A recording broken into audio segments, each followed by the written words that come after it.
feel offended if someone tell you you're fat? Sisi ni one pack, tuko sawa. We are one pack people. We are okay with one pack.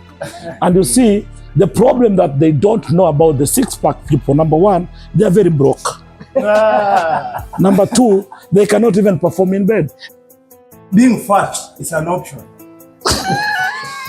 Being fat is an option. Like, wewe ndo umeamua kuwa mnono. Hiyo acha tu tuiweke tu vile iko. Hiyo ni kalomerusha. Because but what I'm just trying to say, it is not the anchor, it is not the foundation, my friend. Wezi kama unasema tunaingia ati uko na muscles ndio utapata deal. Deal gani? Wapi? Ya kupaka baby oil. Wapi?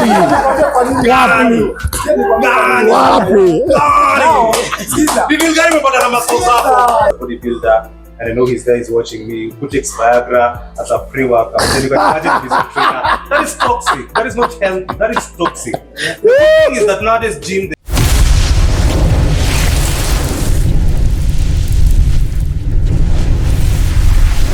So the topic of today is between fit guys and fat guys. So don't take me along. That's why I decided to invite everyone into a participate ya kila kitu kasha opinion. So before we start the episode, allow me to let them introduce themselves. Eric. Ian, sorry. Yes, my name is Ian Muirore. Glad to be here. Looking forward to the conversation with the gym rats in the house. I go by the name Dr. Kasipolo, ukipenda nite Chawa Rais, Chawa Mama Samia Suluhu, Zandani Shekhe. I'm an influencer, businessman, politician, mtu controversial, kama kawa kama dawa, wacha tunyorosha wase. Elias Gitau, so what am I? I'm a fitness, not fitness as such, but try some what, but watu wana tuongea leo. From the other side, my name is Rashid Nangabu. I'm a fitness guy. Yo, what's up, my people? I'm Bren Onyama. I'm a fitness enthusiast. As you can see, I'm as fit as jacked.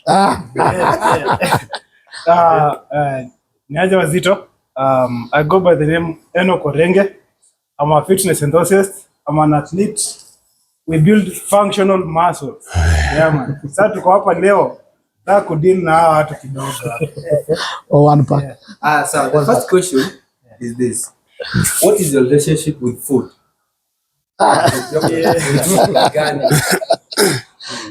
You start with food. Yeah. Fuel. That is the relationship that I have with it. Fuel, recovery, nourishment. That's basically how I look at it when it comes to food. Fuel to get by through the day, for the recovery, of course for the nutrients that it's going to give my body, and of course if it's a cheat day, of course to a bit of binge eating hapa na pale. Yeah, but it's not that I'm married to food. Yes. I'm actually looking at probably the benefits that it can give me. Yeah, that's how it is. That's good. Personally, food is about, mimi nimegrow nikijua ni energy tu ya kuzunguka na kufanya kazi. Hiyo tu, na relationship yangu na chakula ni kawaida because I grew up suffering a lot bila kupata hiyo chakula. I did not get meat, sikupata hizo zote. So nowadays I'm in love with food. Yeah, food is part of me. Yeah. I would say food is to give you energy, to get you by the day, to help your body recover, as Ian has said. I do a lot of food, so here and there, and you see my weight, so I need fuel for the body. I've had a love-hate relationship with food, as Kapula said. Napenda chakula. I love food, but I need also to regulate because I've discovered that there are foods that you eat will just stay in the body without giving you any energy. So try to balance proteins, carbohydrates. Sikuwa na shida grow up na chakula, but I've loved food since I was small. I've been this big, but I've come to learn how to regulate it just to maintain a particular body size. Rashid, what's food for you? What's food mean to you? Food is like Mother Nature to me. And, it's something that influences or characterizes your status. whether you make it your God or if you let it control you, it can be something different. You have to have the knowledge of how to deal with the environment, which is food to me. Brian? What do you mean? I think I'm a gym rat. Yeah, I gym rat. I work a lot. I do intense stuff. So basically, I'm married to food. I breathe food. I eat food. I speak food. Everything about me is food, bro. I need it. I believe it pushes me. It fuels me in my day-to-day basic life. Yeah. Thank you. So for me, it's kind of different kidogo because since I'm a gym rat, lazima nikule. And for me to eat, I eat for the content. I don't go for quantity. Nakula chakula yenye ni beneficial to whatever nafanya. So like since I train a lot, lazima nikule chakula zenye zina go in line na whatever nafanya. So for me, food is very essential. Yeah. But naweza kula like the same thing over and over again. Yeah. So food is part of this body here. Yeah. Do you agree anything with them or do you agree anything with them? About food, I think since wote tuko the same line, ndio tunai describe tofauti, but at the end of the day ni consumption, simple, imeisha. So, okay.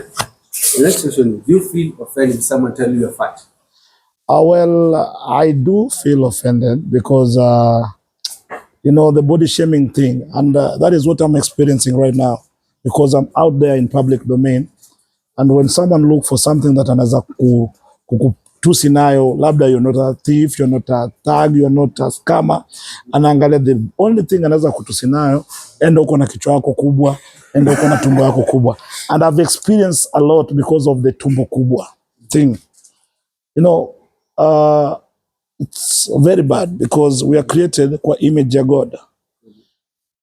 Yeye ako created kwa image ya Mungu, mimi niko created kwa image ya Mungu. You see a man, a full grown up man, anatusi mwenzake tumbo kubwa, you tend to wonder whether he's gay or he's straight.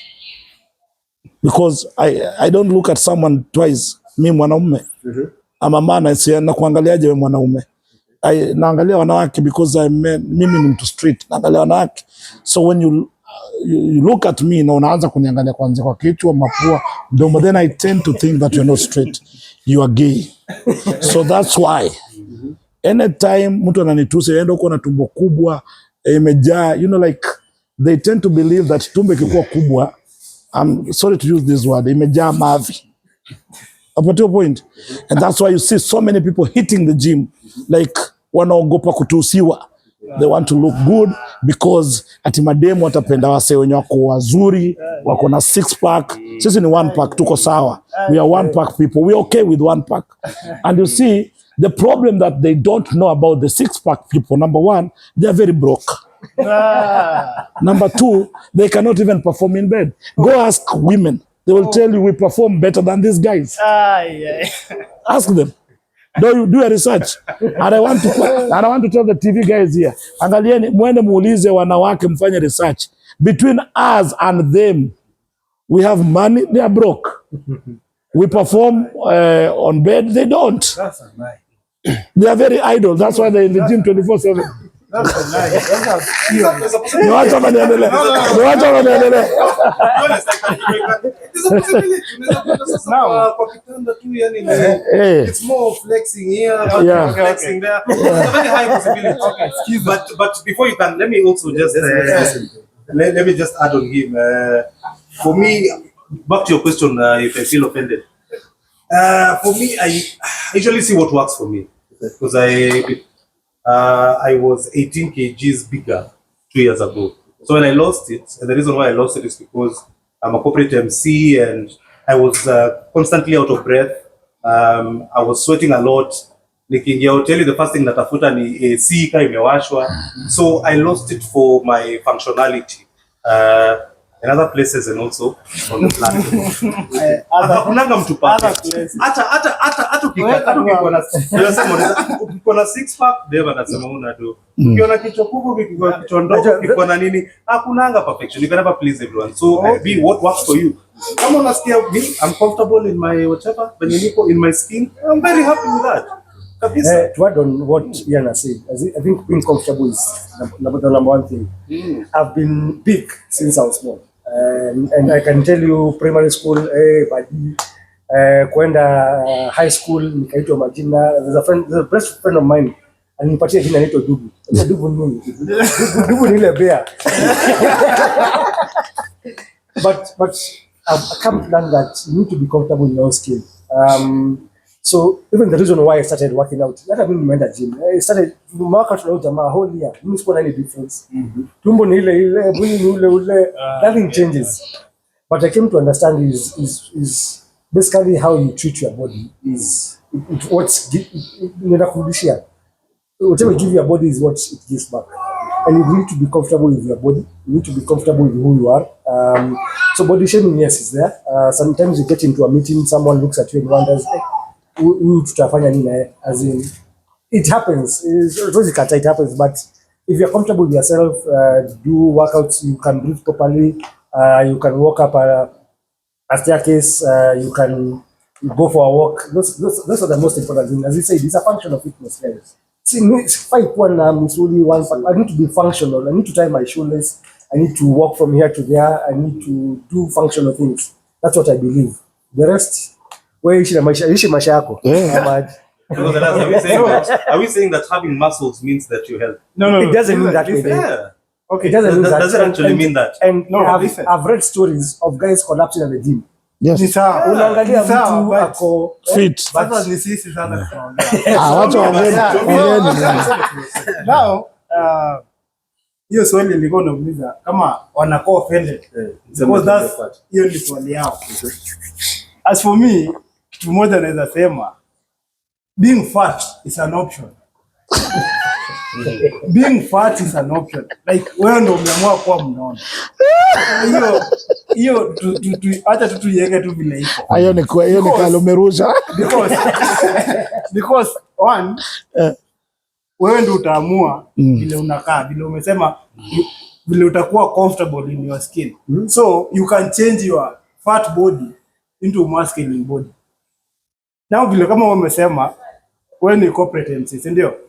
But you are very uncomfortable vile ulikuwa mkubwa mpaka ukaamua to do something to change the situation. Si ni kweli? Yeah. Now we must come to agree that being fit, hiyo ndo the only thing yenye unahitaji for you to move. Define fitness. Okay, listen. According to your definition. Define fit. Being fit, yeah? Being fit ni sasa hata wewe umeielezea tu vizuri. Ulikuwa unapumua huko from myself. Being fit ni ukiwa ina state whereby vitu kama kukimbia, kutembea, kulift some things, unajua hata ukiwa kwa nyumba tu unaangalia tu kitu hivi unasema hii sasa hii hata ndainua aje. Unaona, like kuna vitu tu like on your day to day, on your day to day activity lazima ukue una handle vitu in a way that hauta struggle sana, naelewa. So nikisema naweza tembea, those are the benefits of fitness. Naweza cheki, nikisema naweza tembea, si walking. Naweza funga mashule, si ndio? Yes. Naweza inua kikombe changu cha chai, naweza inua msani yangu, naweza inua meza. Ngoja kwanza, wewe unasema hivi. When you umesema, I'm playing it back. Okay. So it means that I'm fit. It means that I'm fit. Yeah. So and again, unajua being fit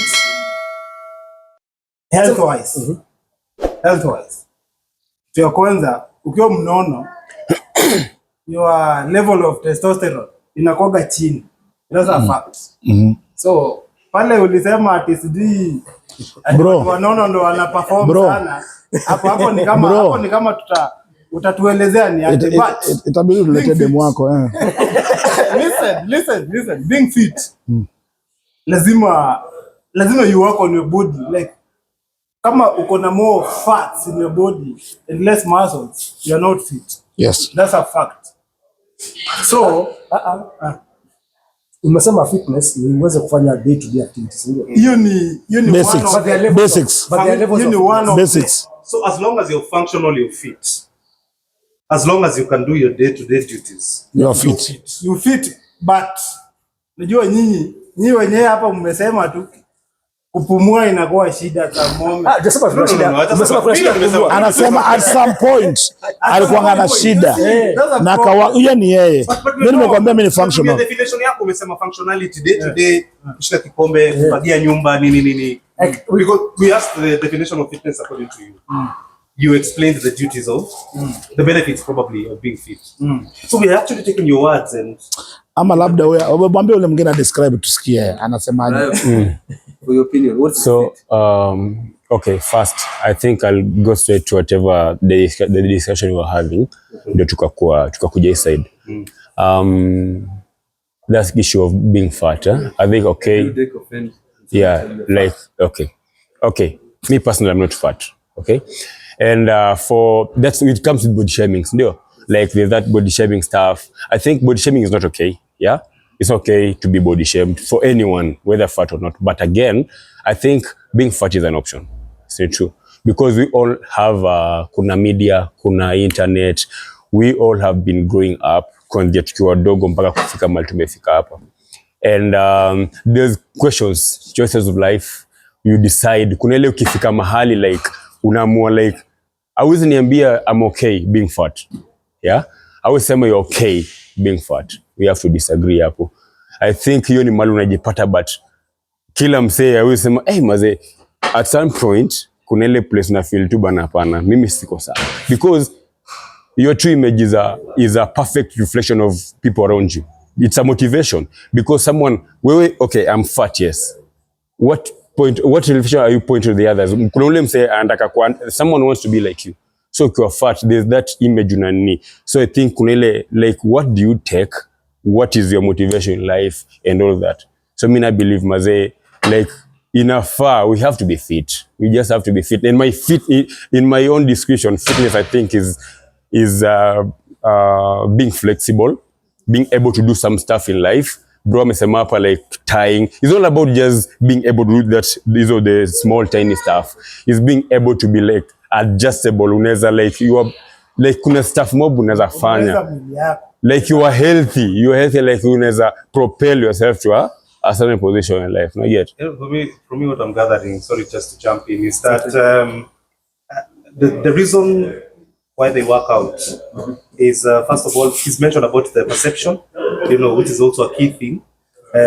But also what we're getting is functionality. That if you're able to just function, that's the beauty of fitness.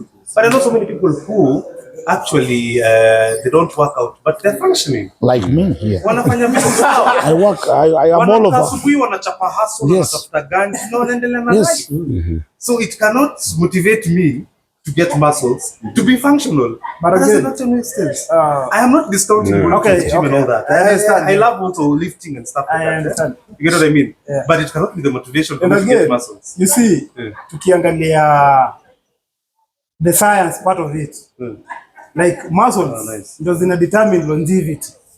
That's a fact. You can ask your Google. Muscles doesn't longevity in equal sex. Unaona? But let me correct you, my brother. And I want also the viewers, because 90% ni wanawake watawatch kitu. Waenda kwa comment section, waseme kama mimi nadanganya. Ya kwamba between wase wenye wako fit na wase sisi wenye mnasema sisi ni fat. So umetuita fat man, eh? No, you are between just as fat, as a fat man, I'm talking on behalf of fat men. And wase wa muscles. Nani wana perform kwa bed? You see? Now, Nitakwambia kitu moja bro. You only impress girls and wale old women. Mwanamke mwenye anajitambua, mwenye akona vision na mission, cannot go a choose wakiweka mimi na wewe, a choose Kasipula, ata choose mimi, atawaacha wewe. Hiyo ni number 1. Number 2, I'll be very honest with you. You walk in a meeting whereby people are signing deal. You are in a suit. And Kasipul walks in with a suit. but fat. You, as a fat man, Yeah, I fat agree. man in suit. Fat man in suit. Yeah. And a muscled man in suit. Okay, good. They will tell you, bouncer ka pale kando, Mdosi anaingia. Two of us. Two of us. Let me tell you something. Two of us. Nobody, no serious businessman will take a muscled guy serious kwa business, awacha kasipul. You know, tuongee kitu. So, like I was saying before, us guys here to give a suti, to walk in kwa meeting. Tumevaa suti, tumevaa like my guy here, tumewalk, watasema Mdosi, mazeeka kidogo hapo, to sign deal. Nyinyi mkiwalk in, either waambiwe security, when security wa nani? Enda ukae pale hivyo, ungoje boss wako aku. Imagine Kasipul walking with you. You are loaded, you have money, and I don't have money. Mimi nitachukuliwa bosi, utachukuliwa bouncer wangu. Sasa Papato point. Hiyo sasa ndo advantage yangu. Yeah. So labda mtujibu. Hiyo ni kitu yenye, hiyo ni perspective yenye community vile unajua hii program bro. Hiyo ni ile program ya naweza itaje. Like scarcity mentality design ya unapata wenye watu wengi wenye wametoka kwa the humble background wanaamini like mtu akinona mtu ako na pesa. Obvious. Yeah. And that's something yenye ni naweza sema ni myth ingine yenye inasumbua society till now. So vile umesema when you walking into a meeting, mimi na wewe umenona na suti yako fiti. Yes. Na mimi nimejack muscles zangu in a suit, but sisi wote tunaenda kusign deal. Si ni kweli? Now sisi wote tunaenda kusign deal. Wale the guys wenye wanatupea deal wakiangalia wanaangalia this guy is fat, this guy is masculine. So kitu ya kwanza ni mtu ndo akue that masculine, what it takes to be there, consistency, discipline, like sacrificing your time and all that. So kitu ya kwanza itakuwa hapo ni wewe mtu mnono, you are lazy. Kitu ya kwanza, very lazy guy. Thank you. Kabla hajajibu nikujibu. Wanajua kwanza wewe ni mtu mwenye wewe ndio kwa gym hauna kitu kufanya. You are very useless fella. Ngoja kwanza. I think ni time yangu sasa. Number one, mimi nimekuwa tu around, nimekuwa nikisikiza all the conversation. There's something that Kasipul said about him being a man, that akiingia mahali akiwa na tumbo, he is not there for looks, ndio? Yani yeye anataka tu kukua presentable. Na ameleta hii nini ya akiwa fit, people might start looking at him as a gay kind of a person, ndio? But now I'm surprised he's now thinking like a gay kind of a person. Listen to this. Now listen. How? We all know very well. Sisi ni wanaume, ndio? We are all men here, right? Yeah. Now, nini wange na attract mwanaume kwa mwanamke? We go for, listen, ndaka tusikilize vizuri sana. The first thing we normally see in a woman is how she looks, right? Yes. And the first attraction enye inaanza kufanya mwanamke anaanza kukupatia your attention is venye anakusikiliza, si ndio? So you have to get into her head, si ndio? How do you no, mwanamke, men normally go to what they see. Yes, and women? Now women, they listen. They fall for what they hear. They hear. Yes, that is why you as a man, yes, that is why you as a man, you have to be in a position to seduce this girl, to lie to her vizuri kabisa, no upate attention yake. True or false? Now listen, when Kasipul says that mimi nimeenda mahali na tumbo yangu na mwanamke ataona tumbo na anifuate mara moja, It's a lie. Nitakujibu.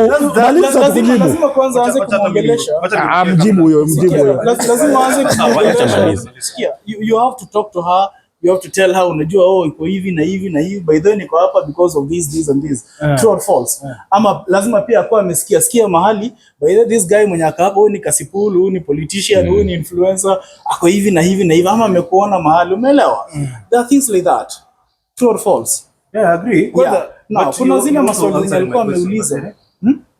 Let me just add on that. Because there's something that you've said that is actually taking your statement off the physique of a man. It's okay. We get attracted to what we see. Yes. ladies get attracted to what they hear. Yes. And that's why someone say that the tongue of a man is a male cleavage. Yes. Because kama mtu akona maneno matamu, anaweza pata huyo msichana. Yes. So regardless of how my physical appearance is, if my presentation goes on correctly, But then I'm attending the lady. Yes. But I want to attach to what this guy is saying about, you know, because he's muscular, he might be able to get the deal. He's wrong. He's actually living in the industrial age, where physical power was an important thing. When men were working in the factories and they're working in industries, physical strength was an important thing. And that is why men demanded to get a woman who can cook well. Let me finish. Okay. Because food was an essential, because we were working in industries. My friend, we're in the information age. But no. It doesn't matter. It doesn't matter. Even if your veins are popping out and Kaspol comes as a It matters a lot. Bro, no. See, this guy is not listening. You go sour. It's okay. I am not saying that it is not important. I know. I am just saying we're in the information age. Okay, I want to it is reply brain to power. your- It is brain power. People get hired for their mind, not their body. And I'm not disqualifying fitness. It's an important part. Yeah, We all and, work out, you know. But what I'm just trying to say, it is not the anchor, it is not the foundation, my friend. Wezi kama unasema tunaingia ati tuko na muscles ndio utapata deal. Deal gani? Wapi? Ya kupaka baby oil. Wapi? Gani? Wapi? Deal gani umepata na muscles hapo? Ati sign hapa, sign. Ati sign napata wewe. Wacha jibu. Sisi tunajaba, tunatuambia. Tunajaba. Unajua, okay, you're talking to us, you're not talking to you. Na tunakujia hata wajibu umemuua sana. Hapo muhimu acha. Hakuna vile utaniambia that you can be fit working in that deal yenye tunaenda kusign if you can't afford to work on yourself bwana. Wewe umeona. Meaning you're not able to work on yourself. Kama huwezi work on yourself. Like ukue fit like Unajua, Can I ask you a question? Hata niambie, show me one billionaire mwenye akona body kama yako. listen. Ngoja kwanza, ngoja. Nikuoneshe mbwa ya mguu 13 mwenye akona body kama yako. unaonyesha bilionea ako na kitandi kama Tuko wengi. Chana. Ona. Enda kwa top 10. Enda kwa Trump ni billionaire.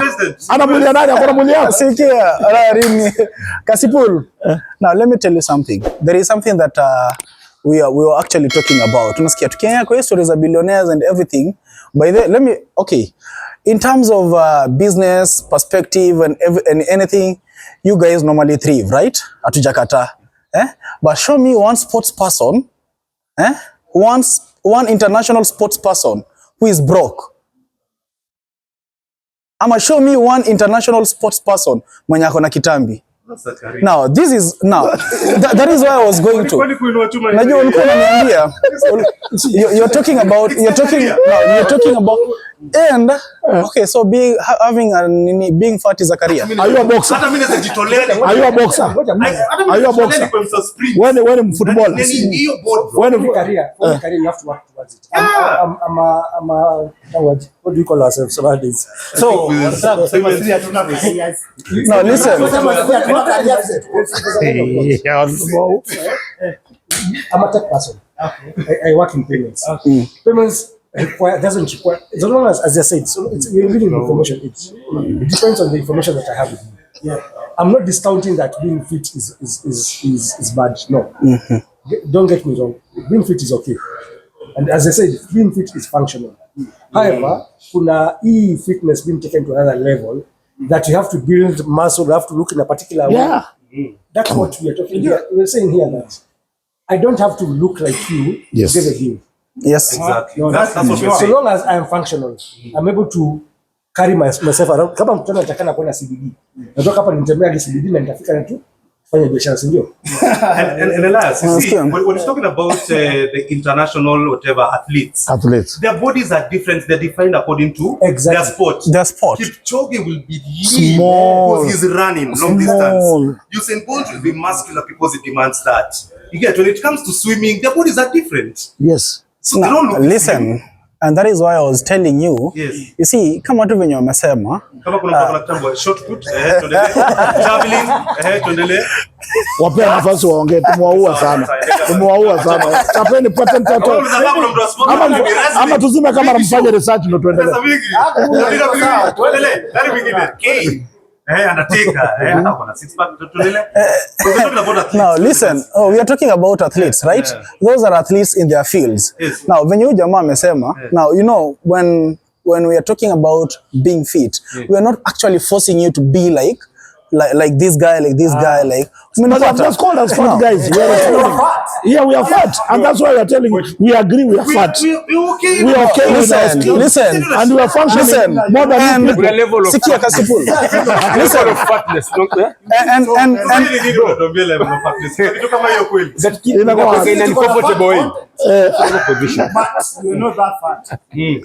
anyway, when you're talking about being fit and being fat, no, wakati ile tunaongelea being fat, you know, the cameras are here, sindio? They can see everything. You're not fit. Now, again, you're not talking about looking like, you're not talking about looking like these guys here. No. For me, being fit, this is how I can define it, is being in a position, is being able to execute your day-to-day activities. Yes, in a very functional way. In a functional way, and pia uko, like, without too much strain, and you're also able to conquer that stress and diseases that may come along. Yes, health-wise. That is now being fit. Now, are you in that position, Kasipul? I am in that position. Okay, are you guys in that position? Are you guys in that position? 100%. I can say I'm in that position. You're in that position, right? But okay, listen. But you've been doing a bit of activities in the gym. True or false? Not in the gym. For me, I prefer outdoor activities. It doesn't matter. It doesn't matter, but I don't have to. Actually, I make tomorrow, and the reason why I quit gym. Season gym ni mbaya, and I'm not advocating. Kama gym ni yako ni yako. Yes. Sawa. I went to the gym. Kuna jamaa mnakaa similar. Mnakaa similar. Similar. Nikaona hii mwili iko sawa. So jamaa ananiambia you need to lift, sindio? Hatuanzi hata kwa 5. Boss anapatia 20. Bana. You went for a wrong path. Ngoja kwanza. Because perception yake ya kuwa fit ni muscle. No. That's why you guys sometimes go wrong. You have a client amekuja kwako, anakuambia mimi nataka kuwa fit. Wewe umemwangalia, unaona hapana, huyu jamaa ni fat. So lazima afanye na nini? So unamwambia tuanze kuinua. 3 months down the line amechoka yake yote, as in can't move, can't do anything. Anakuja gym. If you maintain a client for more than 2 years, hongera, huyo mtu mumeelewana. Ameelewa kwamba atakuwa fit, atakuwa muscle, wewe umeelewa kwamba sasa kufanana na wewe. You are here for fitness. So now that is good. Now Kasipul, what do you prefer? What do you prefer? Gym or being like this? What do you prefer? I don't want to be like you because I will suffer in this country. Kasipul, we have already finished this one. You're not trying to be like me. You can't be like me. No, I'm just giving an example. You just can't. I can. You can't. No, why are you like that? Because you can't be like this. I can be like that if I choose. No, you can't. So you know, okay, what do you prefer? Do you prefer gym or outdoor activities? Outdoor activities. Outdoor activities. Yes. How many times do you normally do them in a week? I do a lot because most of the time when I do interview, I do. No, wachana hii maneno ya shoot videos. No, kusimama sipia ni kufiti. Umekaa chini bwana. Naweza fanya 1 hour nimesimama. Nikitoka pale naenda tena na kutembea naenda kuongea fanya. Come on, Ian. What do you prefer, gym or outdoor activities? Me, I do a mix of everything. You do a mix of everything, right? That is good. No, you're in the boxing. running. What I'm trying to bring out is that hata najua na hurumia tu. Workout is varied. Okay? The people who run, the people who cycle, the people who go for hiking, the people who swim. It doesn't mean that because you're sitting in the gym. I'm not being personal. I'm not being personal here, and I don't want to be personal. Listen, I don't want to be personal, and I don't mean to be. Yes. You see, this guy prefers everything, right? Prefers at least to be in the gym and outdoor activities. Now you can look at the difference. Just look at the difference. We are here, man to man. I'm with Kasipul. But But what I'm just trying, what I'm trying to say, You know, it is not the guy who has the highest fitness level is not the most muscular person. that's what, Yes. That's what we're trying to Yes, say. that is You true. don't have to be at sasa you at when you're healthy. Ndio tunasema aje. Umechapa trend, umechapa ma pre post nini. kwenda gym ndo kwa healthy.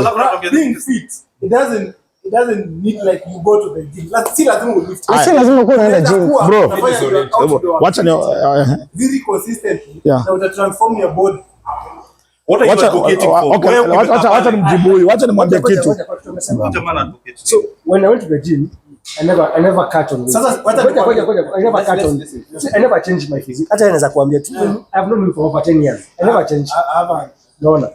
But when I decided, let me go out and do my jobs on a regular basis, 4 times a week, without fail, I lost weight. Ukweli? I was able to get to a body that, but I was able to get to a body that I could carry myself. Exactly. And that is, you're trying to be fit. I think that I'm fat, but I'm functional. Yes. Now, let me That is okay. That is very okay with me. Au ku manage ku lose fat.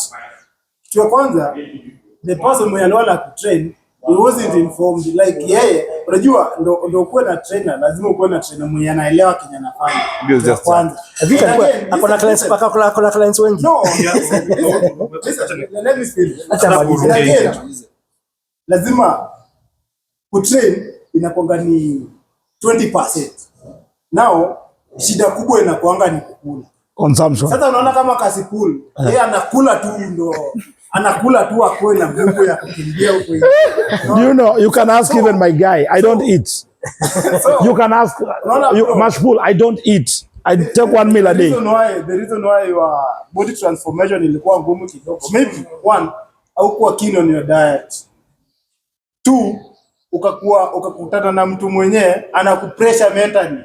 So like akukupanga, akupangie program yenye ni kitu progressive. Si ati ni kitu mimi nikipata client, siwezi mrusha tu into weights direct. Hivi ndio mnafanya? Listen. No. Sikia. Okay. Yeah. Yeah. Let's listen to the opinion. Yeah. Yes. Okay. Okay, wacha mimi nikwambie from what I think. Okay, from my own point of view. This might be the problem. Now, you went to the gym. Now, this guy alikupatia a 20 kgs dumbbell, sindio? To lift, which was a bit heavy for you. You're just a beginner, sindio? So, lifting that weight ilikuwa a bit of troublesome for you, sindio? So, you felt uncomfortable even doing it. Because you see your work, okay, wewe ulikuwa umekuja gym because you wanted to relieve yourself. Umesikia? So, this person hakukuingia kwanza kwa kichwa. You see, number one work of a trainer. Huyu jamaa akitoka job, Kasipula akitoka hizo mambo zake, akikuja hapo, kitu ya kwanza kichwa yake inakuanga imejaa. So you have to get a way ya ku clear his mind first. If you're not losing weight, stress might be one of the reasons. Umepata? Stress might be one of the reasons. So when you come to the gym, the first thing that I'm supposed to do as a fitness trainer or as a coach is to ensure that kichwa yako kwanza iko hapo ndani. A bit of functional training, a bit of whatever, before you even get to that strength training. That strength training is part of everything. You need it for you to lose weight. Yes, he's right. He has given you the weight. But before kupatia weight, there are steps that he or she was supposed to follow. Now, you don't go to the gym and find that mimi niko na clients wengi, huyu ana clients na unamjoin. Mimi niko na clients wengi. Mimi hata maybe sizing, hiyo time nina struggle na watu wengi hapo kwa floor.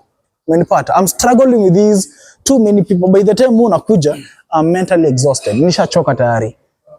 But huyu mwenye ni mzuri, this Rashid, he is a very good coach. He was having sex before he comes to the gym. So he came to the gym relieved. Let's look at that scenario. Sikia. So when you come to the gym, usiangalie ule mtu mwenye akona watu wengi. Angalia ule mtu mwenye umemexplainia, then he or she is comfortable with you. You're comfortable with that person. You talk one-on-one. Unasikia, that is personal training. You guys talk, agree. Naomba by the way, mimi niko hivi na hivi na hivi. Na ukifanya hivi na hivi, mimi na wewe tutaelewana. Sita manage. Do you know the reason why when ulianza kufanya outdoor activities, ulianza ku reduce weight pole pole?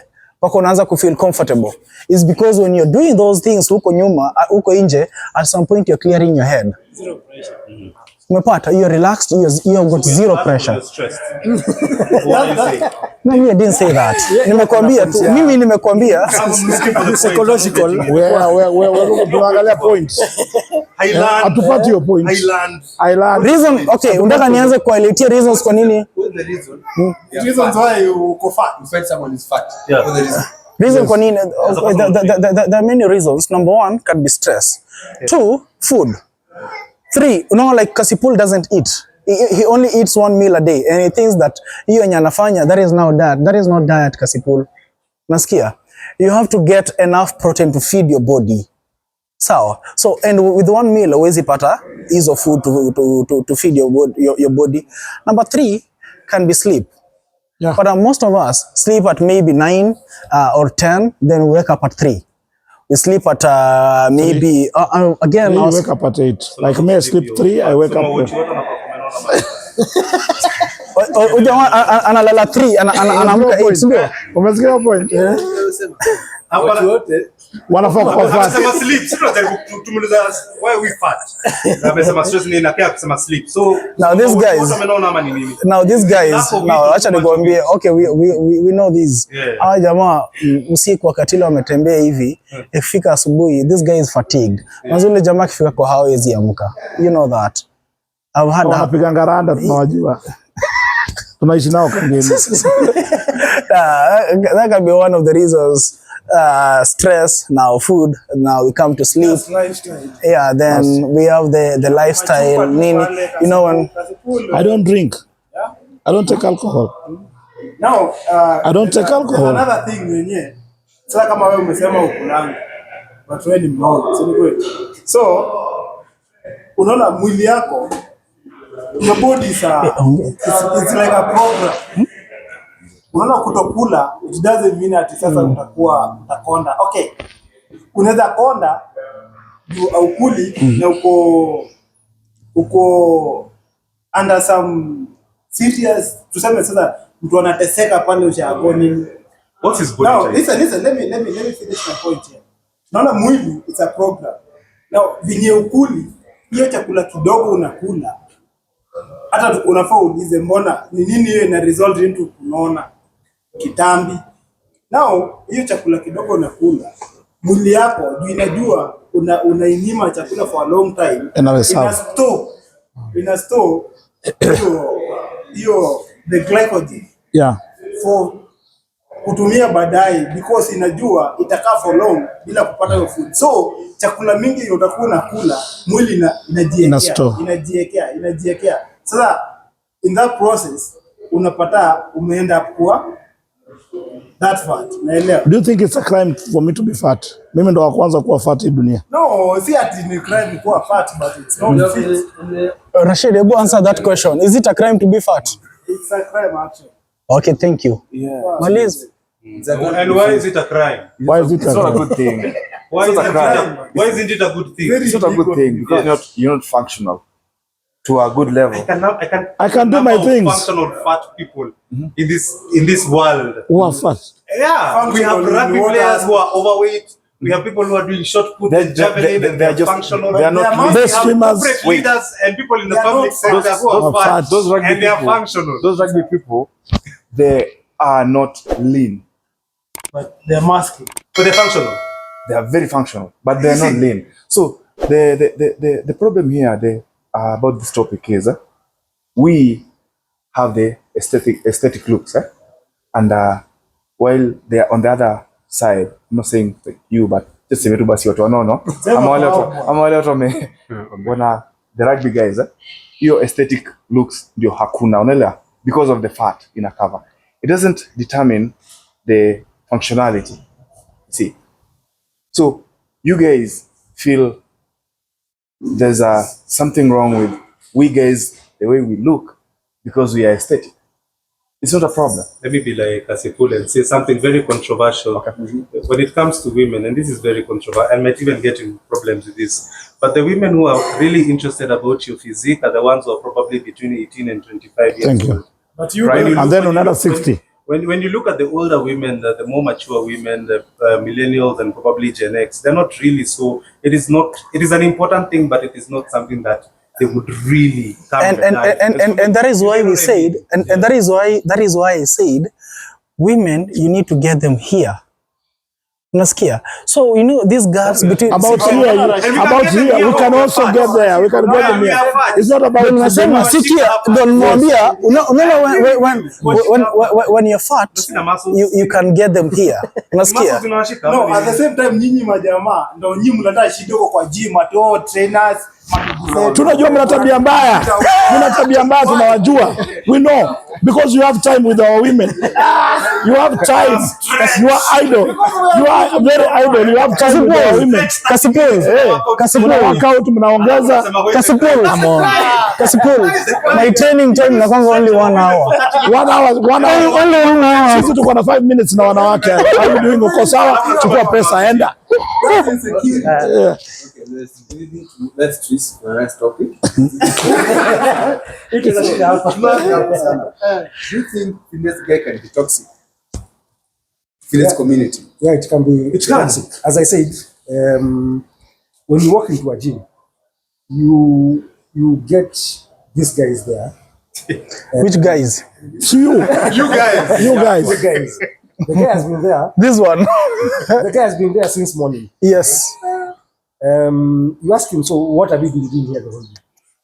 The whole day has been there. As in, since morning. Yes, skata ni kazi. Yeah, ako kazi. Yeah, ako kazi. But remember, you have a client in the morning, maybe another client in the afternoon. So yeah, that's how normally gyms are organized. Morning classes in the afternoon, pengine 1 PT during the day. But jamaa ameshinda huko the whole day. Ananunua hii chuma, anatoka hapo ananunua hii chuma, anatoka hapo ananunua hii chuma. And you see, the other things that you can do out there. The other things that you can do out there, you can go for a run, you can go for a hike. Si kila wakati kununua chuma, alafu unakuta yule mtu anakuchukua chupa tu na shake. Anakunywa protein shake. Protein shake. Wanapendanga chupa kubwa na maji. Machupa na towel. Unapigaje Viagra na uko fit? Now, see, that gets into your head. And it gives you a message that if I lose this body, I'm losing my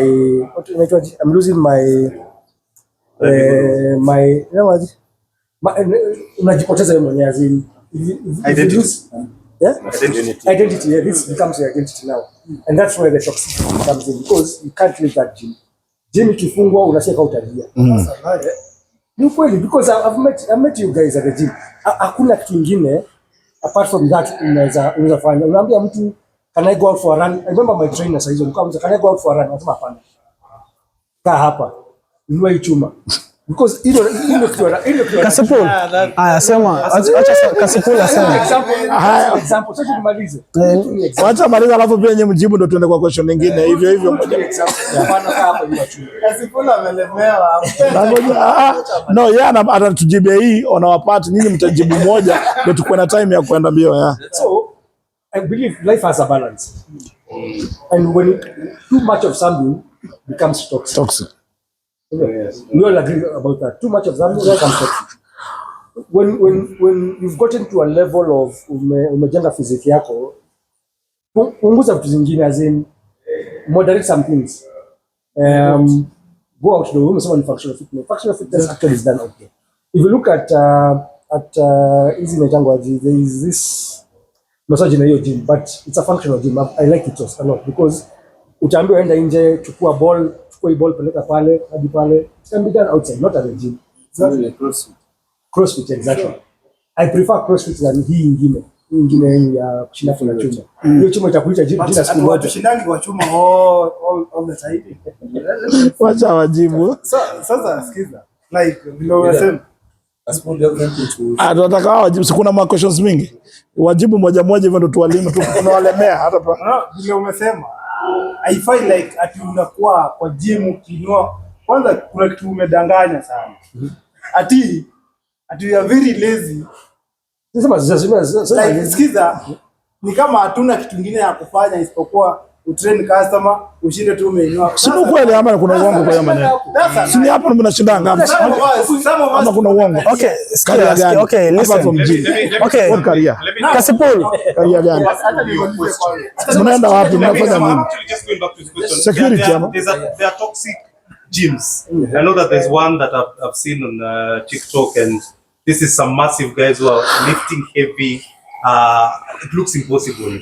Wanna slap ya na uko nini, and for me that's a toxic kind of a culture. Yeah. You know, where you find there's a lot of ego lifting. It's a toxic thing. Yeah. The encouraging, like what we've had nowadays, is a bodybuilder, and I know his guy is watching me, who takes Viagra as a pre-workout. Then you can imagine if he's a trainer. That is toxic. That is not healthy. That is toxic. The thing is that nowadays gym, there's diversity. There are dance classes, fitness classes, spin classes, weight room. There's all that. So that kind of change probably helps. But to answer your question, it can be a toxic environment if you're with the wrong culture, with that guy who takes Viagra. No, shut up, Kabudo. Nilikuwa nasema, you see, if you have a good trainer, lazima mtapanga like this zenye mnafanya outdoor activity na this zenye mnafanya weightlifting. You're wrong. Okay. Why am I wrong? Okay, listen. There's one thing that they have not even mentioned. Okay, wacha nikujibu. What is my body type? Your body type? Yeah.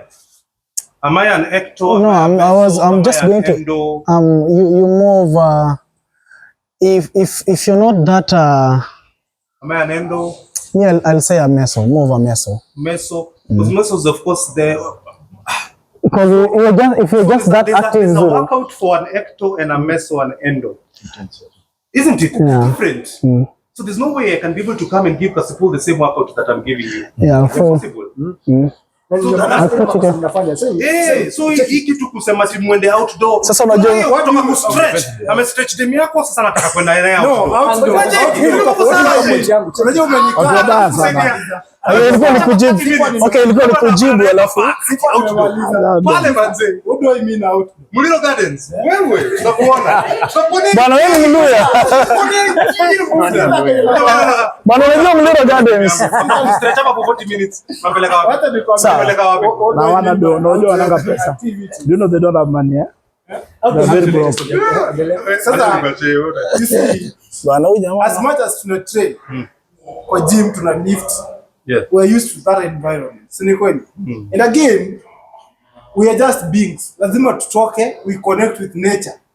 Unaelewa? Mkienda home. Si mambo ya kwenda. Mnafanya nini? Now listen. Okay. This is it. You see, there is life outside the gym. That is number one. There is life outside the gym. Venye mnatuonanga hapa kwa gym, trying to assist you guys, trying to do these 1, 2, 3 things. We also have got life outside the gym. We have got families. We've got brothers and sisters. We've got girlfriends. We've got wives. So, hakuna venye unaweza tuweka in a position whereby we are just life yetu na kwamba mbona unakataa? Unajua anakosea. Huyu anakosea. Wewe unakosea. Life gani? Ndio nakwambia I'm answering the question. This is your career. No, this is what it is my career. You are here to train people. We are not so don't tell us that you have life after this gym. Mnaenda nyumbani kukaa na mabibi zenu, murudi. Unapata hapo mnafanya fitness gani? Si mnakaa hapo kuanzia asubuhi mpaka jioni. Kuna watu wengine tunafanya ni passion na tuko na career zingine. Kama gani hapa mtu akubeba baba anaweza kuja hata nikunyelea kwako. Saa ngapi na kwa gym? Na kwa gym saa ngapi? So are you done? Sipo nimemaliza sasa lazima tuongee. Endelea. Ndio utamu endelea. Endelea bro, endelea. So Kasipul, we've got life outside the gym. Everybody has got life outside what they normally do.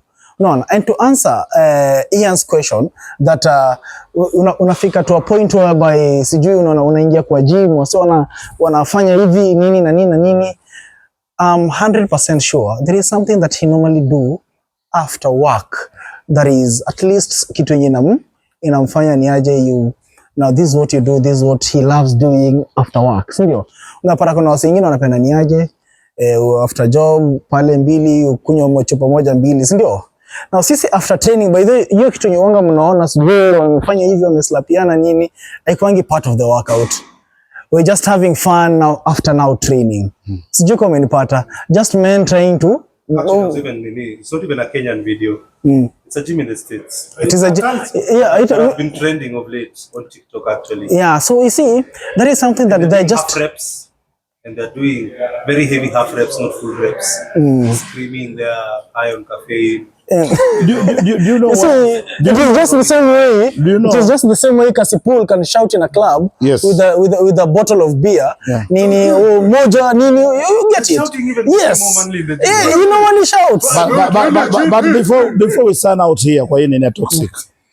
Personally, if you ask me about gym and about watu wenye wako na muscles, nitakwambia ilianzia wapi. Hii kitu ilianza wakati the white wako wanatafuta slaves kwenda kufanya kazi majuu, na wakaangalia watu wa huge wenye wako fit, wako na misuli, ni wa Afrika, wakawapeleka. That's why they're called niggers in America. When they went there, wakafanya kazi, wakapata revolution ikaingia, wakachange, wakakuwa sasa watu, wakachukua hiyo body kubadilisha ya kwamba wako fit. Me I think gym ni kuwa slave. Slavery. And that's why they have that mentality. Yeah, I'm telling you, wanabambana na mimi hapa. Well, we have life to live. We have to do what to live. Apart from gym, what do you do? So Kasipul is saying that being in the gym is like the way the blacks were in the cotton farms. Yes. Picking cotton. Yes. That's the same thing. Ni slavery imekuwa kwa sasa imeletwa kwa nyumba. They are slaves. But my only request is that because you're in that industry, is that ensure that the people who are in the same industry are trained people. Because I and Kasipul, when we get to the gym, we don't have to wait the same. Then huyu ni PT, this is a good PT. Na msign up, ndio. Yeye kazi yake tu anajua ni kuinua chuma. Kama mimi ndio mwili tunawachapanga hapa nje. Tunawapiganga right. Anachanganyikiwa hata hujui. Look at the trainers for Ronnie Coleman, Jay Cutler, all these bodybuilders. Do they look like those guys? No. They don't. But then look at those trainers. They're not as muscular. We know them. But they're fantastic. But are they as muscular as those bodybuilders? Now, I want to answer you. But they understand the technique. Listen, wana nguvu ya kubeba tu, lakini ya kupiga ngumi tunapiganga mabao Can I tell you something? tunawapiganga left right hapa. Ana, can I tell you something? Hapa hii Sikia. anapukata hewa chini. Lazima ukomeshona hivi ndio niko trainer. No, you don't need to. You don't need to. You become, listen, you become a trainer by being certified. You become a trainer by being certified.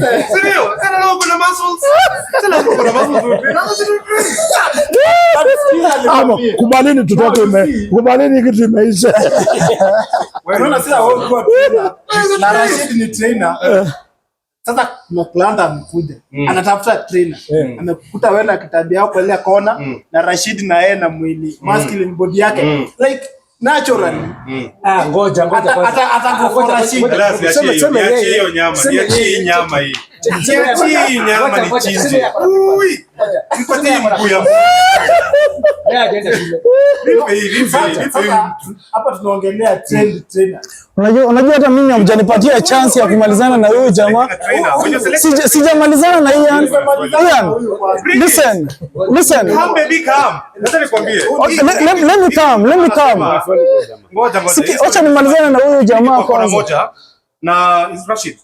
Rashid is on another corner who they'll be inclined to come. In this information age, watu wanaendanga Instagram. Kuna most trainers wanakuwa post before and after. Yeah. There is a trail of a history of how you've trained people. So watu wanaangalia on that credibility. Si ati wanakama tunasema aje? Jamaa amekapale hapo wana baby oil kwa mwili. Hajakunywa maji siku 3, beans zinatoka. Hadi sasa ndio dem atamwendea yeye.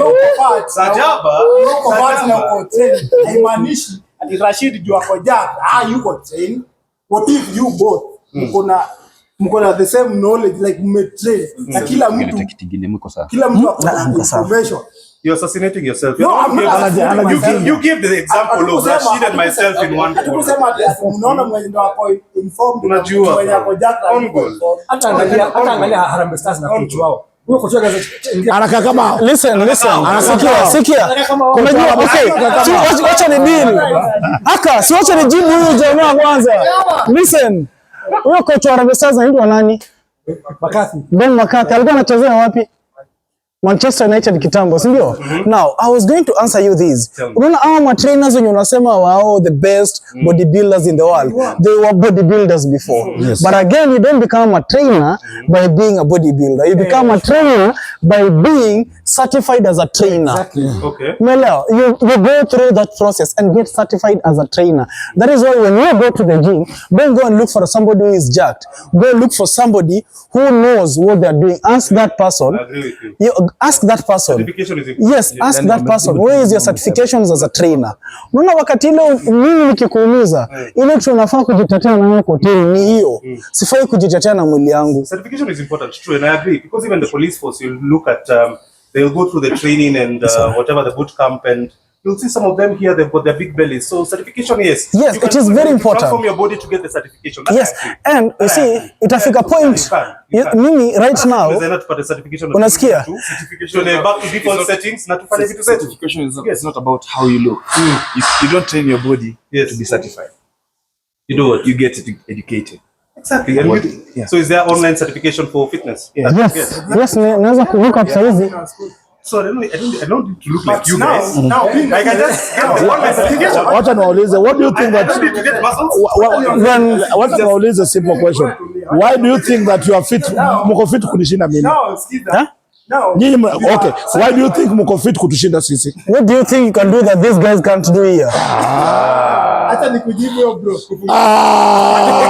Kufunika. Simama saizi. Number one, tuko na energy kwa hiyo.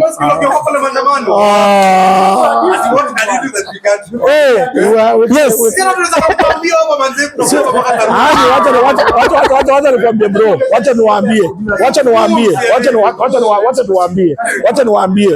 Wacha niwaambie sababu vile mmeketi hivyo. Number one, amnishindi kwa energy yote, kwa energy kwanza ya bed amnishindi. Number two, jamba ni mzuri vile mmekaa hivyo wanne. Hivyo ni wanne, mcombine wanne. Mcombine vile mko wanne. Muingie place na mtu. Na mimi niingie na place na mtu. Mtaema kabla sijaema. Yes, ni sawa. Ni sawa. Hapa naweza kuambia vile mko nyinyi wote. Hakuna sawa. Mimi na ngoja ile nyingine naweza kufanya kwa practical. Kwa nyinyi wote. Wallahi hakuna mwenye. Wallahi hata nitaweka wawili.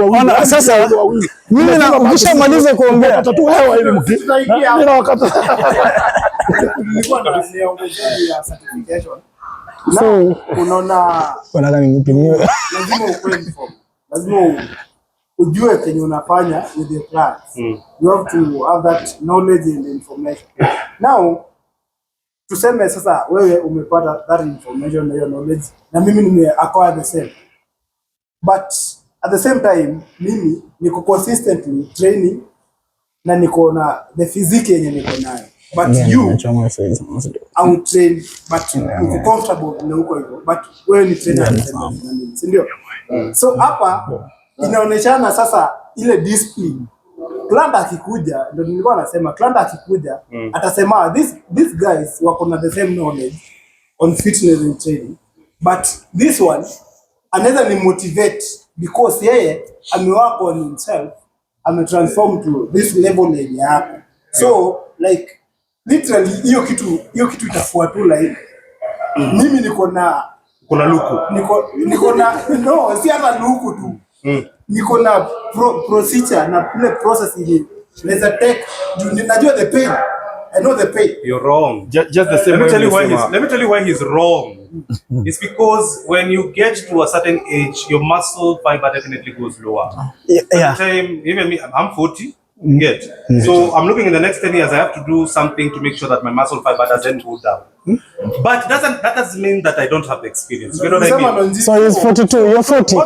There's something you said about He's 42. Preference. Oh, he's 42. Yes. So we need to certifications. Nataka umweke chini. And I put in the work. Saizi hapa. Na luku, natakutoa pili, si ndio? So client atakwendea wewe.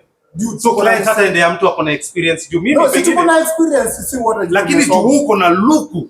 Exactly. Back sisi tuna warpa. Atakuja tu. Unakumbuka swali ya kwanza vile tuliongea swali ya kwanza. Tukienda kusign deal. Nyinyi hapo na vitambi, sisi na abs, ndio? Nyinyi mtapewa deal, sisi tuangalie kama Mtaambiwa mkae kwa mlango huko. Same thing hapa, unaelewa? Same thing. Wewe umewako on yourself kwa mfuko wako, uko na do, umekula, umevimba. Si hatuna do. Tumeshindwa, tumekosa chakula, tuko hivyo. Sasa hapa sisi tumewako na ourselves, tuko na mwili na kafiti. Wewe huja wako on yourself, hauna mwili fiti, si ndio? Lakini tuko level moja. Unaelewa? So people will tend to kuja kwako kupatia hiyo deal usaid kuliko mimi. Mimi pia hapa hivi watu watakuja side yangu because I look. Watu wa gani madem? No, si story ya madem. Wachana kwa biashara muwezi tumwa kwa madem. Si story. Madem wataki njaa, hii ni njaa. Mimi najua fitness trainer wengi wanaunda do na cheki. Wamefanya niche market. Kuna ule anakuwa amefocus tu na postnatal, wale wamezaa tu wa mama. Cougars. They are cougars. Tumia hiyo jina hata kutumia postnatal. So they are cougars. Staki ati fitness there's a way you can monetize it. How do you monetize it? Kwa na mwanamke akona pesa. Na wewe mtu anajua. Wait, tuko timu moja Kasper, tuko timu.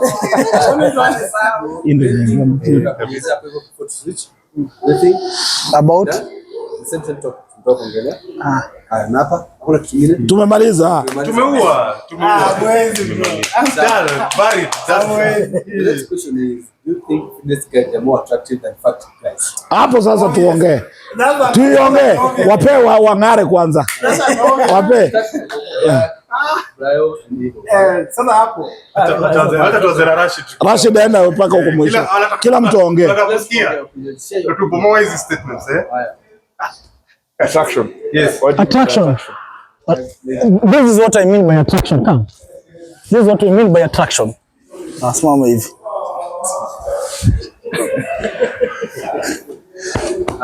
So utauliza ni A or B?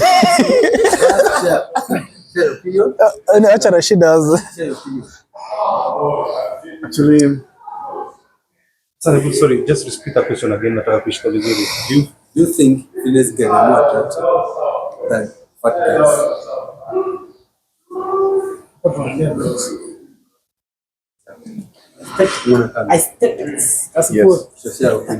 yes. Because anytime a fit guy doesn't mean have to be jacked, but a good-looking guy, a fit-looking guy enters a room. Not a fat guy. Yeah. A fit-looking guy. Iko ni Kipchoge, iko ni Bolt, iko ni John Cena. Choge na kanja. Iko sawa. Iko sawa. He's a fit guy. But he's a fit guy. He's a very fit guy. Akiingia kwa room, he commands the mood of the room.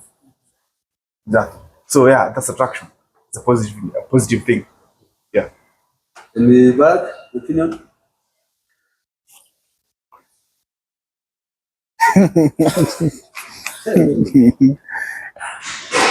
Anyway, in my own personal opinion, a fit guy will definitely look good than a fat guy. Even though hii kitu inakuwa na mixed reaction. Kuna wale wenye, you see, not everybody will side with the fit guys. Not everybody will side with the fat guy with the fat guys. But I think I'll give it 60-40. Yeah, I think I think a fit guy will look more attractive. Why? Because when you're looking at a fit guy, you're looking at consistency, you're looking at dedication, we are looking at consistency, dedication, kuna hiyo passion and all that. So hiyo tu yenye unasema is everything that comes with that. So definitely 70-30. Fit guy 70, yeah. Fat 30. So kwa hiyo a fit guy atakuwa more attractive, but si kila mtu ana go for fit guys. Kila mtu hapo sasa, kwa mambo ya attraction ina depend na mwenye anataka kuwa attracted, anakuwa attracted na nini. So kuna wenye wanapenda wanono, wenye wanashika vitambi kama Kasipul pale hivyo, wenye wanataka the masculine guys, but tukiweka hiyo vote, obviously fit guys tutago na 80%. Hiyo mbao watanangania. From your side? Tunaanza na Elias. I'm the devil's advocate today. So, are fit guys more attractive than fat guys? Yes. Attraction is relative nowadays. So I can't say that it's fixed on masculinity and looking masculine and vitu kama hizo. Taste has changed. Taste imebadilika, you know. So it's very, very relative. Kuna mademu wataangalia Kasipul sahi. We are talking about physical test, not pocket test. Yes, physical. Of course, yeah. We're talking about the physique. Yeah, yes. The physique. Yeah, the people who are one pack. The people who don't love. One pack. Exactly. And why are you using Kasipul? One pack. Okay, so let me give you context then. Okay. There are people who will look at me and they will feel that I'm more attractive than a muscular guy than Rashid. We are talking about a fit guy, not a masculine guy. What is the question again, Hassan? It was about the physical appearance, the what we are. We're answering that question. Yeah. If physically fit and fat guys, what women find attractive. You get what I mean? You know, we had already defined the term fit guy. No, so here we are even comparing. There's a higher attraction of masculine people by a certain community, not even the women. Very high. Usiseme bro. Tutastrikiwa usiseme. Usiseme Ile community yake What I'm saying is that taste. Okay, the Kasipul's community. Taste and preferences vary. Umesema Kasipul's community ama?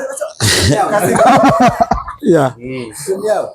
Yeah. So my conclusion is that it's varied. You give it a 50-50. I give it a 50. Yeah, you never want to lose. But I don't think in the generation that we live right now, watu wenye wako attracted vile tulisema na watu wenye wako kama hawa ni vile tumesema 18 to 25. In fact 18 to 23. Because they're just from college, they don't have bills to pay. They're just small girls who go back to their parents' house, wanakunywa yogurt ya mamao na kulala kwa kochi ya mamao. But a woman mwenye anatafuta mwanaume mwenye can pay his bills, he cannot look twice. Angalia watu. He will always come for us because wanajua we are the people, tuko na vision, tumejipanga, tuko sawa kimfuko. Are you trying to say that all of us are single? You see, any woman mwenye ako kwa right mind, akiona mtu mwenye ako physically fit, anajua tu ni njaa iko na huyo mtu. Brokenness poverty revolves that person. But wakiona mtu kama Kasipul, they see future. They see a man full of potential, a man full of illnesses. Now listen, you see, acha nikwambie kitu. Full of illnesses. Wacha na wajele. But that is very true. Ile kitu full of energy, sexy, one-pack guy, you know. They share notes, you know, women share notes. Yeah, and they're here. And I want to tell them, waandika hapo kwa comments, make sure ume like, ume subscribe, na ume andika kwa comment ya kwamba they know that we are the best. Yeah, that is very true. We are the best. Because we don't have energy to like fight. 5 in 1. You're fighting arthritis. Physical in 1 out of 5. Yeah. You can go with what You can't fight with a woman. You're fighting arthritis. and it depends also.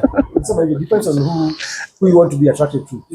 So it's very subjective, and it depends on what is the other person looking for. If they're looking for muscle, they like muscle. If you're looking for one part, they like one part. If you're looking for brains, they like brains.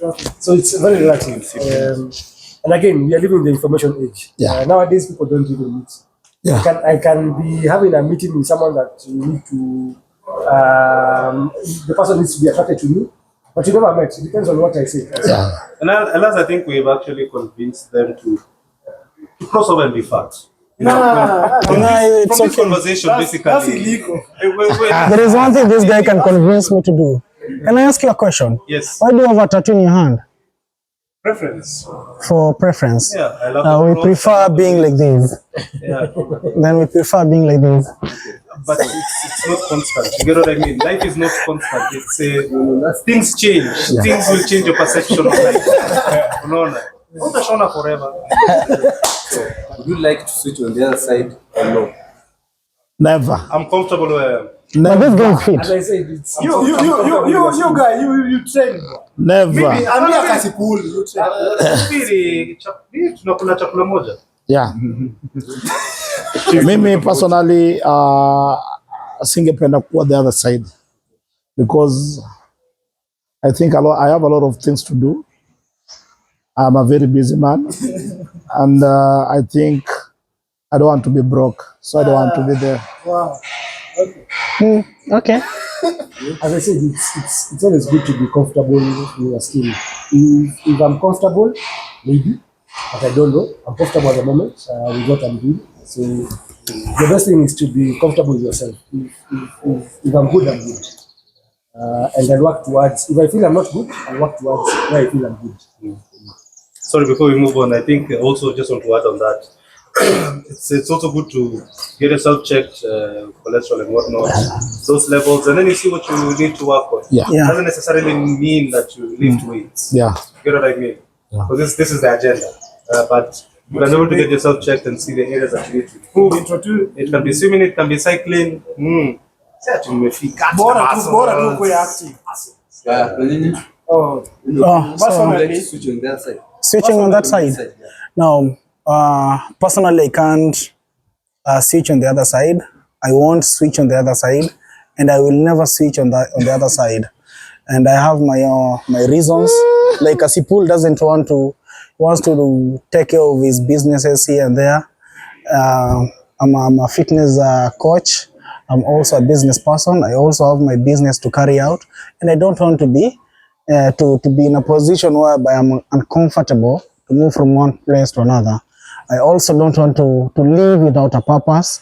I don't want just to eat for the sake of eating. I want to eat for functionality. I want to eat for performance and everything. So I'll choose to stay on this side. Abuda nimeinua mkono, Maria matusi ni tuma. Yeah, so as you can see, I'm already this way. So I ain't switching. There's a guy I follow on Instagram. He's a South African fitness coach. I'll get to the name. He's done a challenge whereby he became. There's a South African name they call fat. I'm trying to know that name. So he's become a big person over a period of 3 months. Became a big person. The reason why he did that, he wanted to understand what do us people go through.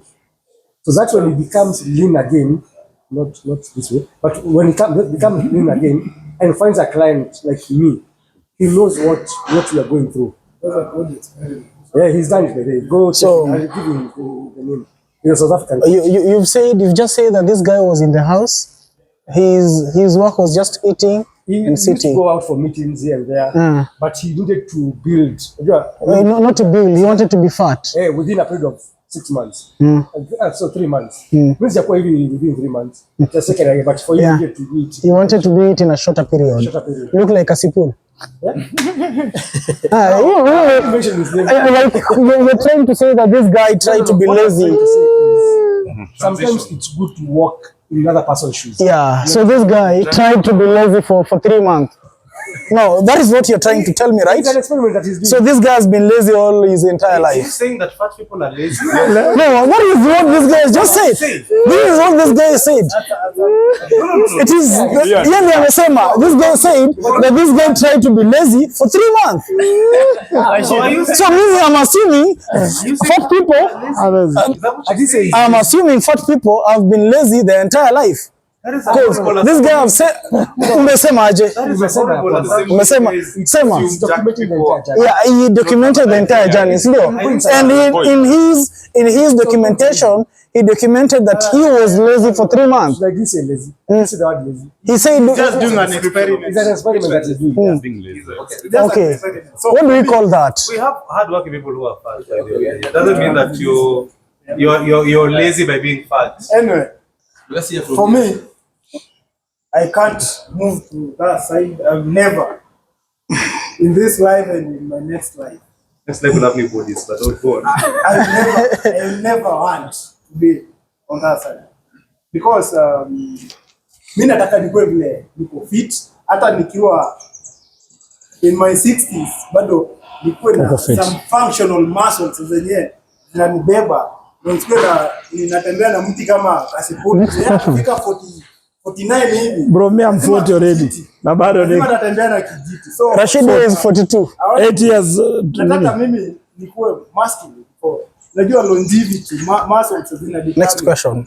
So siwezi move on that side. It's not practical, but it's a good. It is. So the next question is, what the challenge you face with your fat on your feet? The challenge you face. Your fat. The challenges we face. Let Kasipul answer. Tuanze huko. Challenges. Yes. Kasipul, mimi najua mademu anakusumbua sana hapo. Hiyo ni challenge kubwa sana. Yeah. For me, like I mentioned earlier, so I dropped the 18 kgs because shortness of breath, you know. Yeah. So some of the challenges. Performance and your celibacy. Of course, being the Christian that I am, you know, I wouldn't touch on that since I'm on celibacy. But shortness of breath, yes, sweating, tired, and all that. So, yeah, I involved a bit of activity to make sure that I can be able to be more functional. Walks, runs, runs, it helps on the functionality. Yes. Personally, I think problem yangu ni moja tu, fashion. Fashion, because you see, mi napenda nguo mzuri and napenda look, but now you see with my body getting that, you know, good look, inakuwa ni shida. So I think mimi kwangu tu challenges ni fashion, lakini kuhusu movements, kuhusu other things, I'm okay, I'm comfortable. But the problem is that fashion, of course, the fact that I'm out there, napata body shaming a lot, which that, you know, challenge. Okay. Yeah. For me, I'd say I'm on a journey. As I said earlier on, I was bigger than this. I've seen the challenges that comes with it. At one point, I was almost admitted in hospital, so I decided to take hold of my life. So, as Ian said, it's functional fitness. I do a lot of hikes. I do a lot of running. I'm mostly outdoor. As I said, I run 4 to 5 times a week. Hikes, at least 2 hikes in a month or 3. To be able to carry myself. Those are the challenges, sickness, but ever since I started doing that, it's rare for me to go to hospital. I've been okay, although I don't look like them, but I've been okay. As Ian said, it's always much better. As Ian said, it's always good to be checked. Cholesterol levels, BP, BMI, all those things checked, so that you're working towards a particular goal that is a healthy goal, not only building the muscle, but you're building a healthy lifestyle for you and for your family and your children in the future. So that's what I think. Beautiful, and I feel like sorry, before we move on, I feel like we're giving more sound advice than our colleagues here, because who are fixated on the sex part and the watch part. When you look at the kind of 18 to 25, even 18 to 25, 27. more sound advice. You get what I mean? Hawa tu ni mambo na luku na sekete. Mkengele. But anyway, over to them. From you, Rashid. the challenges I face, I get body shamed as well. Sometimes, or most of the time, you meet someone anakuangalia and he's like, guy, you don't have a life. Kaa si gym, hakuna kitu unafanya. No. That's one. 2, it's not a problem anyway. Hiyo ni self-esteem yake iko chini, sio yangu. Sio mimi nimeanzisha hiyo vita. Why does he feel intimidated by me? That's on him. 2, you're on steroids and stuff. Like, this work. You can't do steroids and sit there without nothing to get. Okay? 3, you don't function in bed. Stuff. See, it's a common thing. Aya. Nyingine kuna moja tujataja hapa. Nakwambia those muscles can't stop a bullet. Why? I'm not here to fight. I just want to feel good and young and yeah. That's what I want. That's why I work out, just to feel good. As long as I'm on this surface of earth, I feel good for the longest time. Feel young, feel energetic, and feel the love that God has bestowed in me. That's the reason why I work out every time and every day. And it's only 1 hour workout a day. See, it's 12 hours. 15 hours. This 1 hour. But Sana. Now, yeah, just like any other person, like any other human being, we normally face challenges in various fields. Like for me, with how I look like this is people normally see you as it is you're doing it for them. You're not doing it for you. You're doing it for them, for the society, but they normally forget one thing. When I'm eating my meals, when I'm doing my routines, my program and everything, I'm always alone. So I do it for myself. And I don't do it for there are the muscles there, but for me, those are the byproducts. I do it for my fitness health and so that I can also be able to just live a life like any other normal man, play around with my kids, do whatever I can do, and just be happy. Yeah, so I think as a bodybuilder and a fitness enthusiast, I think one, I'll say there's normally hate. There's that natural hate from, like for instance, Karao. Unajua someone like a policeman akikuona, anaonanga tu, umseme kuja cause scene. Mtu anataka kuleta tu, is just being violent for no apparent reason. It's just passing, just being polite. Number two, I'll say this is on my own. Like there's that, in our field, there's that pressure. There's this time your body reaches a level, it's a plateau, yeah? And you feel like it can't go past that. So you're being tempted to like get to that, the other supplement stuff, the natural part, like you want to boost your boost your body to a certain level. So those are kind of challenges. Not that we've reached to that level, but they're pressurizing, yeah? Another thing, body shaming, just like brother here they said. Yeah, someone will look at you and be like, yo, this kind of guy, he can do some kind of stuff and vitu kama hizo. Sitaki kuongelea sana cause ameongelea sana. And yeah, I think most of the stuff the guy here amesema, but I think we also are human. So kind of stuff do not piganga challenge, yes. Yeah. Yeah, so the same.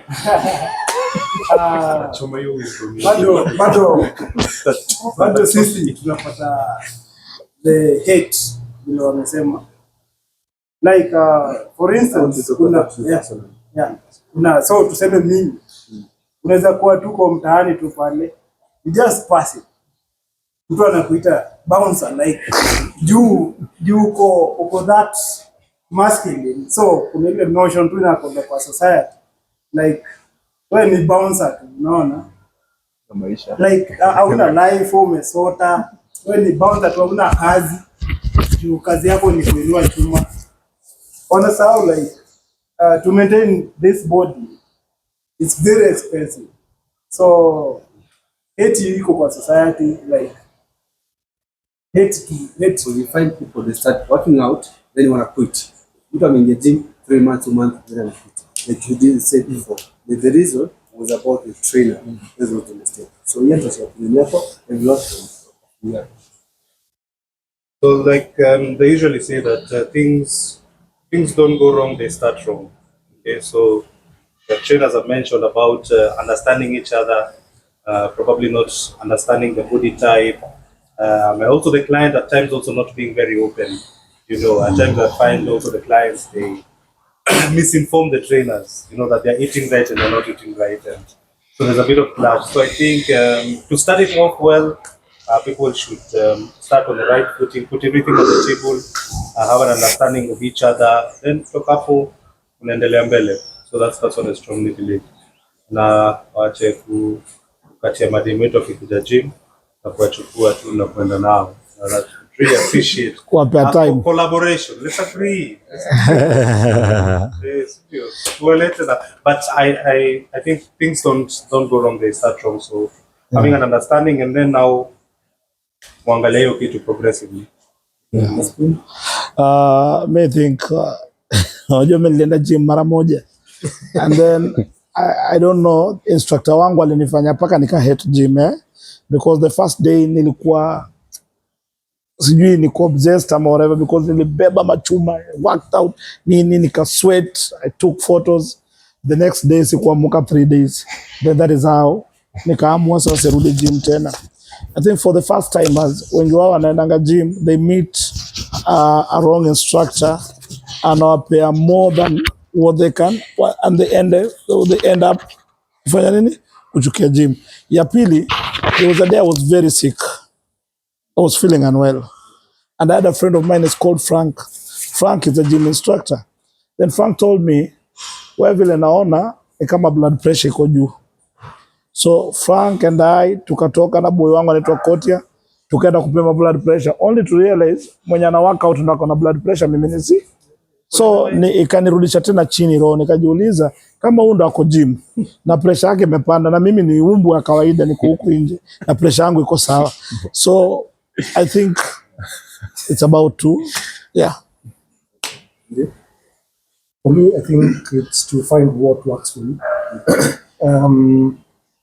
And know where to balance it off. For me, outdoor work for me. I know I need also to go to the gym for strength training. That's something that I've been fighting because me per gym, I prefer to go. I'm a person who loves outdoor. And yes, there are gyms that are coming up with ideas of setting up outdoor gyms, working in the zone of the environment. I think those work best. But in fitness, find what works for you. If it's diet, if it's outdoor, if it's a gym, and work on that particular item. And as I said, if there's an association for trainers, better build that properly because kuna uongo mwingi sana huko nje and people don't have the right information. Especially the person telling people to take Viagra, that is because it should not be training as it's training at the moment. I know it's his own personal opinion, but if that information gets to the wrong person, it's suicide.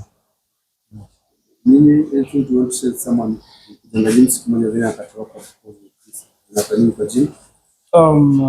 well, as for me, tunaweza anza nao ni, and this goes for the trainers. Like body is a whole science, so lazima ukue na so much information on whatever unapea your clients. Kuwa too informed because tuko na resources all over, then you unaweza gather information on how to train your clients, body types and all that. Tukue too informative in a way. So na for clients mostly bila unasema una feel less motivated, sometimes unalipa gym unaenda siku moja and then so like unafaa ukuwe na trainer mwenye anakuguide through, trainer mwenye ako well informed, trainer mwenye anakuelewa ya body type and all that, at least anakupush ndo you reach your body goals and all that. So it's not an easy journey, of course. Ni tough. Hata sisi wenye tuna training on a daily, kuna siku tu unaamuka tu unasikia mwili unakataa tu, but unasema nili sign up for this one and I have to do it. So unaamuka tu unajimotivate tu pale kwa kioo, unajiangalia unajiambia I have to do it. So it's not an easy journey. Na sisi mimi nasemaga you can rest but you don't quit. Yeah, so tukue tu informed as trainers na work na program na information. Okay. I think I'll address clients. First, bro, I think I'll address you and all the other clients. I heard that Uli quit because of maybe this particular trainer.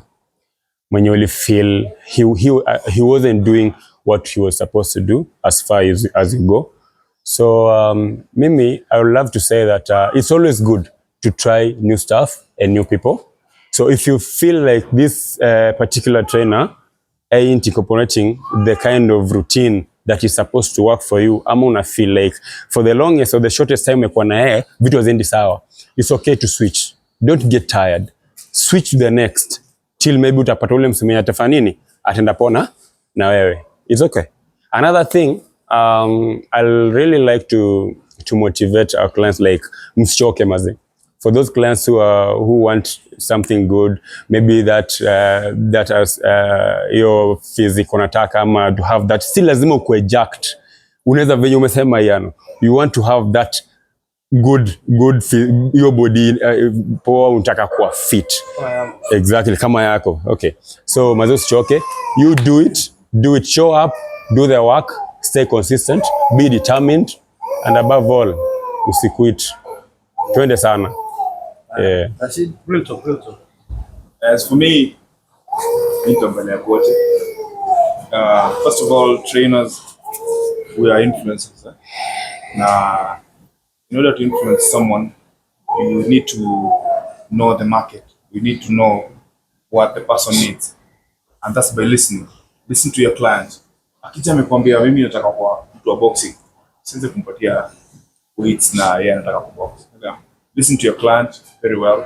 Ujue nini anataka kunini. Kama unaweza fanya sawa, kama huwezi, pass it over to the next trainer. Ona, pitishe. Si lazima ushike kila mtu. Kama huwezi, sawa.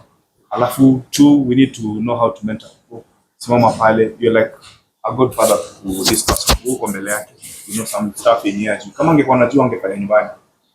Since hajui ama hawezi, na ni wewe unaweza msaidia, he's chosen you, she's chosen you, you need to step up, be like a dad, unamuongelesha, mentor him or her pole, baby steps mpaka kuje afike mahali. Rome wasn't built in a day, so huwezi mtu pale chini expect by the following man anakuwa na perform kama wewe, step by step.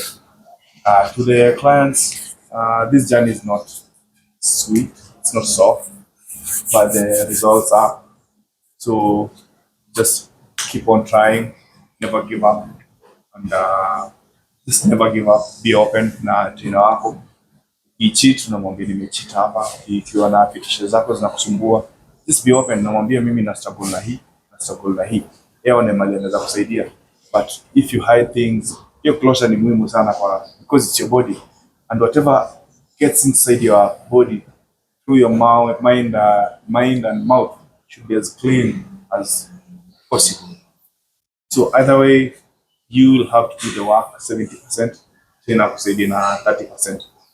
So yeah, but the key thing is never give up. Kama wewe ni mtu outdoor, kama wewe ni mtu wa calisthenics, like I do weightlifting, calisthenics, boxing, karate, Muay Thai, MMA, and bodybuilding, all those stuff. They work for me. I run as well, I cycle. So hizo zinanifurahisha mimi. So kama wewe una feel you are more of a runner than a lifter, do it, because you need to feel as young as possible at 60 or 70 through the being active, staying active from this early age. Yeah. Maybe and if I add something smaller on top of here. Ili kula fly. So Wamechapa marriage vows hapa yani. When you mess up, just say it. When you cheat. When you cheat, just say it. Ili mapenzi bana. yeah. So hii inaenda kwa clients and kuna hii shida inakuaga like unapata client but akona very limited time ya kupata hizo body goals zenye anataka. So mimi kitu tu naweza sema ni process. Lazima tu trust hiyo Trust the process. Yeah, so hakuna haja ukuje uniambie niko na harusi in 6 months na nataka kukua 60 kgs na ukomia. So like it's impossible. We have to communicate, tuangalie, tukae chini tuangalie ile reality ni gani hapa, unaona? So it's a process, it's a tough one, it's a painful one. Lazima tuende pole pole juu nao kusema tu kweli Kasipul huko unaona na siku moja. ili pile up tu pole pole. So vile uliniona pole pole, tutaipunguza tu kwa Tangu utotoni bro. so, Tangu utotoni. yeah, so it's a process. So this question of the two nini? Is being fat a choice? Anza na nani? Acha nianze. I think for me, when I was small, it wasn't a choice. When I grew up, I took it as a choice. So, but later in life, I decided I need to work on it. Yeah, so it didn't happen in one day, and I'll not become lean in one day. So it's a journey that I've embarked on, and yeah, people make choices. They are good, they are bad. Okay, that's cool. I was born 5.8 kg. Ever since I was a kid, nimekuwa kidogo chabi chabi, but nikiingia secondary nikakata. Ukiona picha zangu utacheka, kichwa kubwa, mwili ndogo. And then nimechoose kukua hivi because I know I have a big head. I don't want to cut down so that I look like sijui vile inakaa. But I'm okay with my body. The only thing that I need to work on ni kuburn fat only. Nimebaki singependa nikue, yeah, I'm okay and it's a choice. That's why yangu ni choice. Yes. Mchebuka hivi. Hivi. Ian?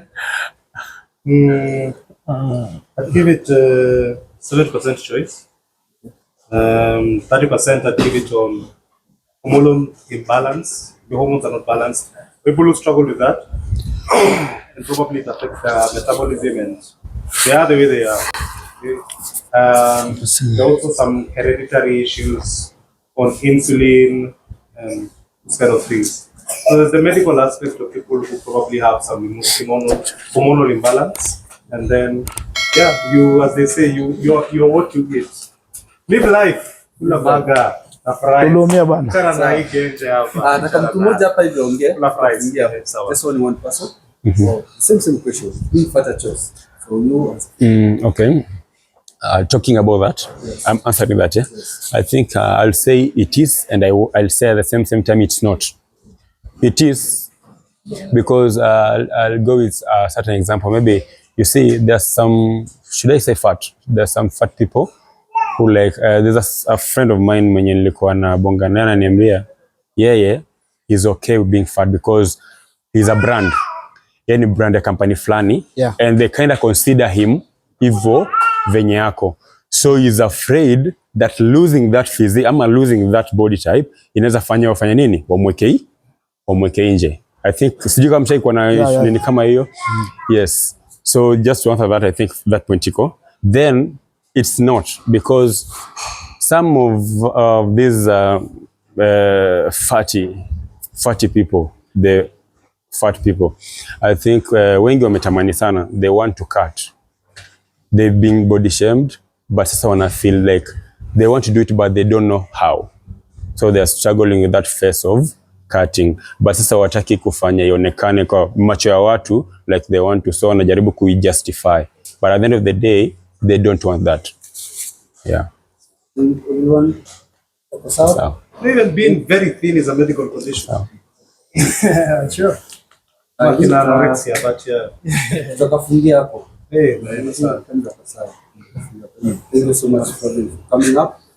We appreciate. Also, if you enjoyed the episode, make sure to subscribe and drop your comment down below. Let us know what do you think about this episode. What is one thing have you learned through the topic? See you in the next one. Thank you. Good one.